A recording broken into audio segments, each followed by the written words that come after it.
Do you want to use WhatsApp on your Android phone without the app, or you want to sign in to another account on the browser? Then here's how to use WhatsApp Web on Samsung or any Android phone. Let's start by opening a browser, and any browser works. We're gonna go with Chrome as it has a lot of users. Now on the URL or address bar, type in web.whatsapp.com. Now when it loads at first, it will ask you to do it on your computer. But to be able to access the website on your phone, just tap on the Options button of your browser, and on the list you should find an option called Desktop Site. Just enable this, then the site will reload, and now you'll get a simple QR code for signing in. You can also choose Login with phone number, in which case you'll need to get the 8-digit code by going to your WhatsApp application.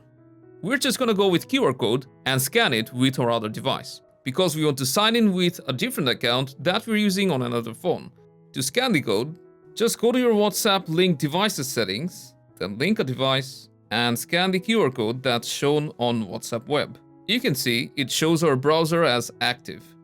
Now the page may be zoomed in, so just go to the top left corner and you should see all your WhatsApp chats, and you can start using it just like normal WhatsApp. So this way, you can use two different accounts by using WhatsApp Web. That's all, hope this helped, enjoy!